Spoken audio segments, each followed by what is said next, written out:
Assalamualaikum warahmatullahi wabarakatuh. Perkenalkan, nama saya Devi Adilia Maharani, mahasiswa jurusan Pendidikan Sejarah dan Sosiologi angkatan tahun 2021 dengan NIM 22110000340050.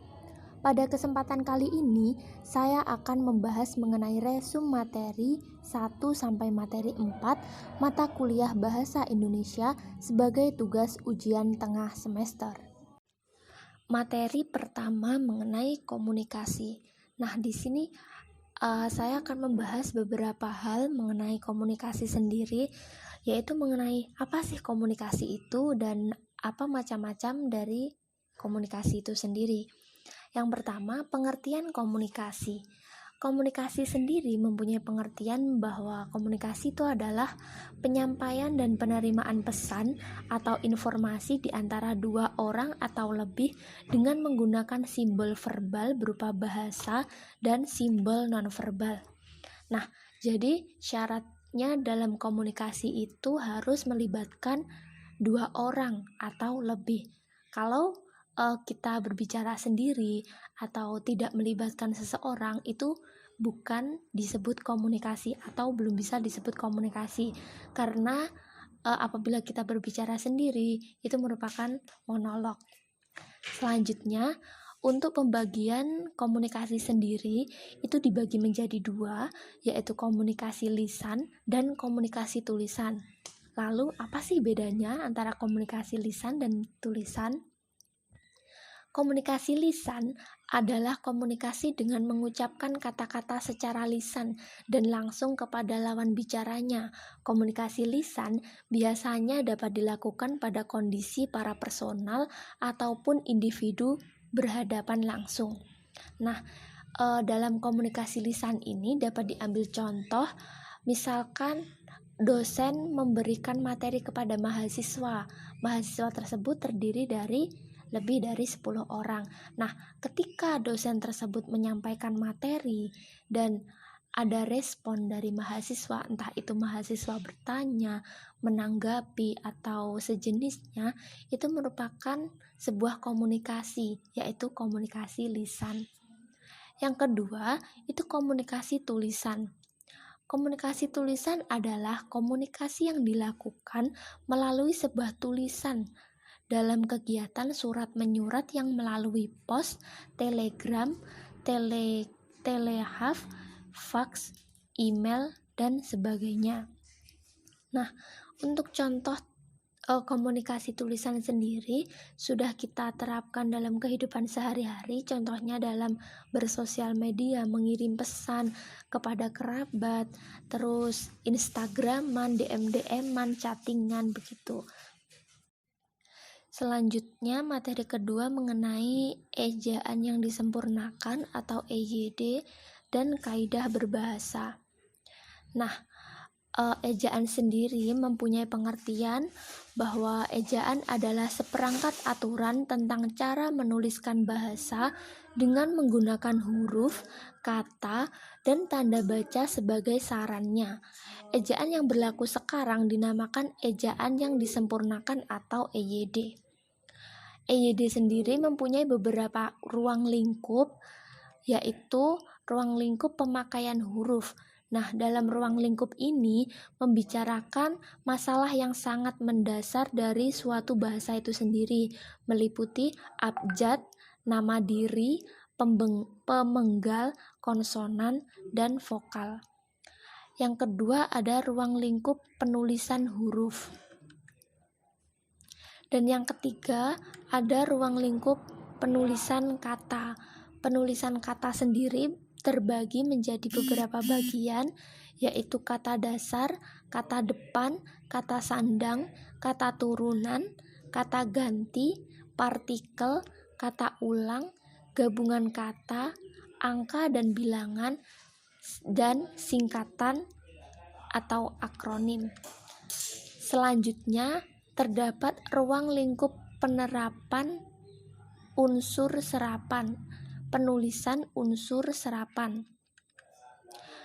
Penulisan unsur serapan ini membicarakan kaidah cara penulisan unsur serapan, terutama kosakata yang berasal dari bahasa asing. Materi ketiga mengenai pedoman umum pembentukan istilah. Apa sih istilah? Istilah adalah kata atau gabungan kata yang dengan cermat menggabungkan konsep, proses, keadaan, atau sifat yang khas dalam bidang tertentu.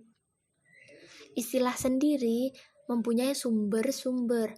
Nah, sumber-sumber tersebut ada 3, antara lain yang pertama, kosakata bahasa Indonesia. Kosakata bahasa Indonesia yang dapat dijadikan bahan istilah adalah kata umum, baik yang lazim maupun yang tidak lazim yang memenuhi salah satu syarat atau lebih. Yang kedua, kosakata bahasa serumpun. Jika di dalam bahasa Indonesia tidak ditemukan istilah yang dengan tepat dapat mengungkapkan proses, konsep, keadaan, atau sifat yang dimaksudkan, maka istilah dicari dalam bahasa serumpun, baik yang lazim maupun tidak lazim yang memenuhi syarat. Yang ketiga, kosakata bahasa asing.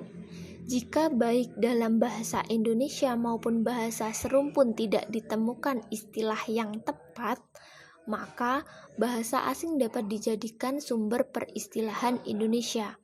Istilah baru dapat membentuk dengan jalan penerjemah istilah asing, penyerapan istilah asing, penyerapan dan penerjemahan sekaligus istilah asing, macam dan bentuk serapan bahasa asing, istilah asing yang bersifat internasional, dan bagian prosedur pembentukan istilah. Selanjutnya, aspek tata bahasa dalam peristilahan.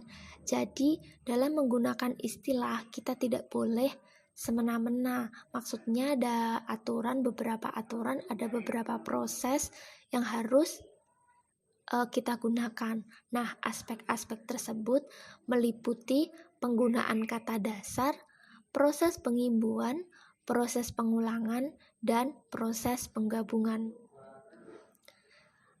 Ada 5 aspek dalam penggunaan istilah atau menggunakan istilah itu sendiri. Nah, aspek semantik peristilahan itu ada 5. Yang pertama, perangkat sistem yang beristilah. Strukturnya mencerminkan bentuk yang berkaitan dengan konsisten. Yang kedua, sinonim dan kesinoniman. Sinonim dan kesinoniman ini mempunyai arti 2 kata atau lebih yang pada asasnya mempunyai makna yang sama, tetapi berlainan bentuk luarnya. Yang ketiga, homonim dan kehomoniman, yang mempunyai pengertian homonim adalah bentuk atau istilah yang sama ejaan atau lafalnya, tetapi yang mengungkapkan makna yang berbeda karena berasal dari asal yang berlainan. Yang keempat, hiponim dan kehiponiman. Hiponim adalah bentuk yang maknanya terangkum oleh bentuk superordinatnya yang mempunyai makna yang lebih luas. Dan yang terakhir adalah kepoliseman. Kepoliseman adalah gejala keanekaan makna yang dimiliki oleh bentuk atau istilah. Nah, kepoliseman itu timbul karena pergeseran oleh makna atau tafsiran yang berbeda. Selanjutnya, istilah singkatan dan lambang. Dalam istilah singkatan dan lambang ini ada 2 yang sangat beda tipis, yaitu singkatan dan akronim. Apa perbedaannya? Singkatan adalah bentuk istilah yang tulisannya dipendekkan. Contohnya APBN yang merupakan singkatan dari Anggaran Pendapatan Belanja Negara, dan ATM yang merupakan singkatan dari Anjungan Tunai Mandiri. Nah, sedangkan akronim ialah singkatan yang berupa gabungan huruf awal, gabungan suku kata, ataupun gabungan kombinasi huruf dan suku kata dari deret kata yang diperlakukan sebagai kata. Contohnya, OSIS. Nah, kita mengetahui bahwa OSIS merupakan singkatan dari Organisasi Siswa Intrasekolah, dan SIM yang merupakan kependekan dari Surat Izin Mengemudi. Nah, lalu apa bedanya? Kalau singkatan itu merupakan susunan abjad suatu kalimat yang disingkat tapi tidak bisa dilafalkan sebagai kata, tidak bisa membentuk kata. Jadi kita membacanya harus mengeja satu persatu hurufnya. Sedangkan akronim merupakan singkatan juga dari kata, akan tetapi singkatan kata tersebut bisa dilafalkan menjadi sebuah kata, sehingga kita bisa membacanya dalam satu kata. Selanjutnya ada huruf dan lambang. Huruf lambang ialah suatu huruf atau lebih mengembangkan konsep dasar ilmiah seperti kuantitas, satuan, dan unsur. Huruf lambang tidak diberi titik di belakangnya. Ada juga gambar lambang.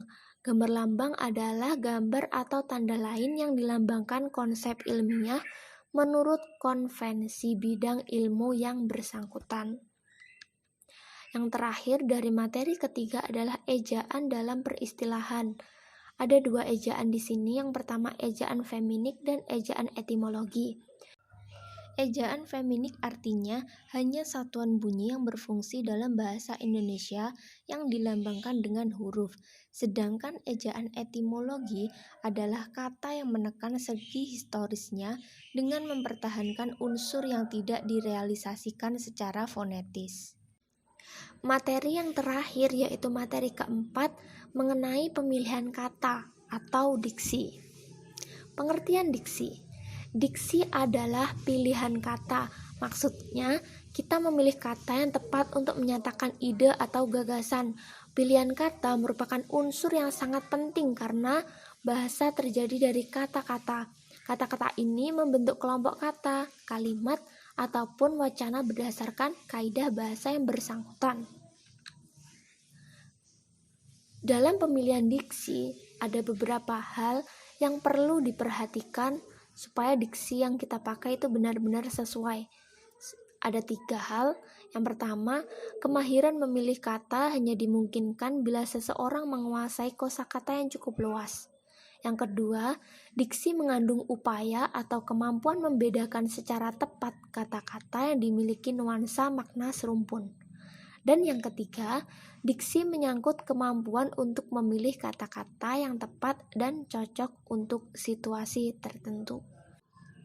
Sekian yang dapat saya sampaikan mengenai materi 1 sampai materi 4 mata kuliah Bahasa Indonesia.